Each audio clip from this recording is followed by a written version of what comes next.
हम परमेश्वर का धन्यवाद करते हैं कि एक बार फिर से परमेश्वर ने हमें यह अवसर दिया है कि हम परमेश्वर के ज्ञान और उसके वचन के प्रकाशन में बढ़ते चले जाएं। तो आइए एक वचन हम देखते हैं, नीति वचन की पुस्तक उसका 14 अध्याय और 4 वचन को हम मनन करेंगे।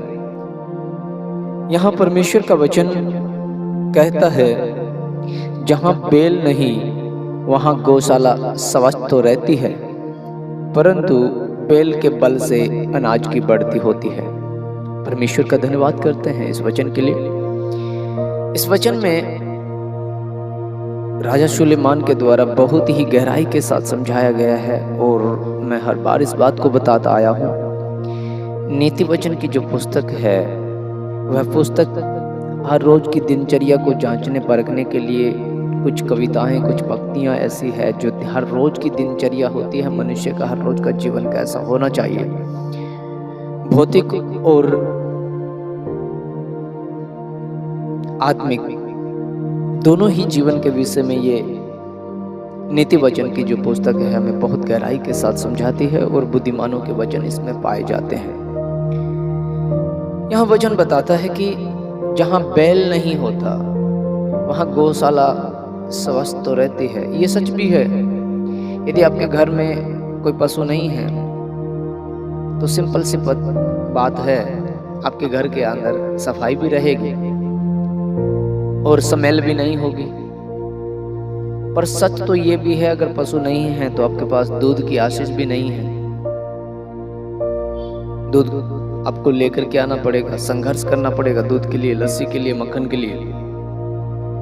इसी प्रकार से यहां लिखा गया है कि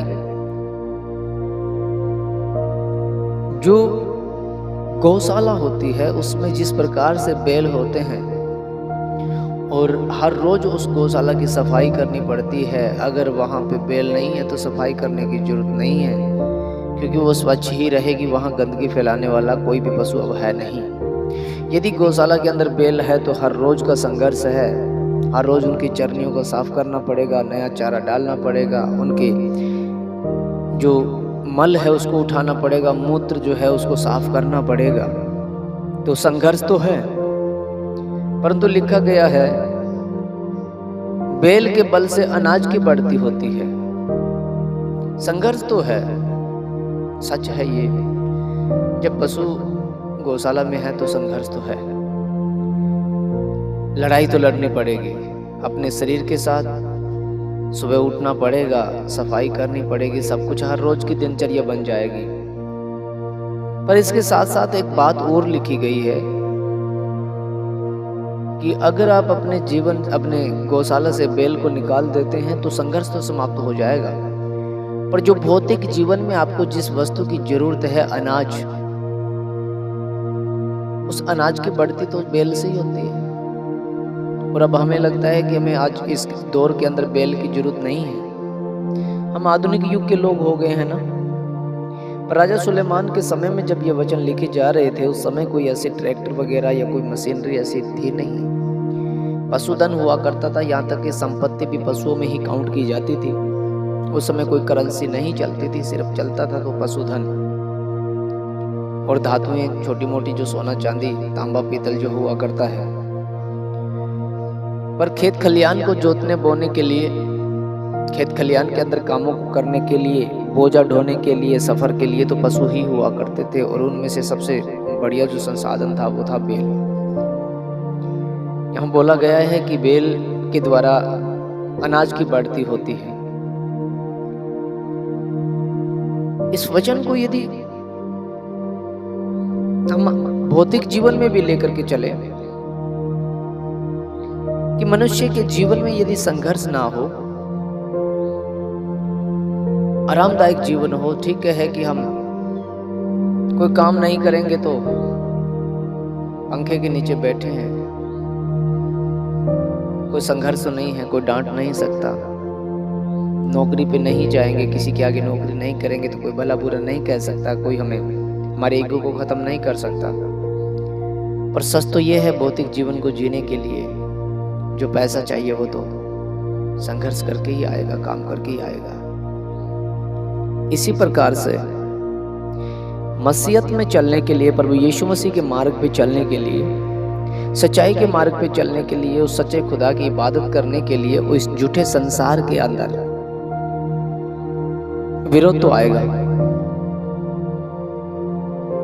दुख परेशानियां आएंगी, समस्याएं आएंगी, आपको रोका जाएगा आगे बढ़ने से। पर इन सब से हट करके एक बात बोली गई है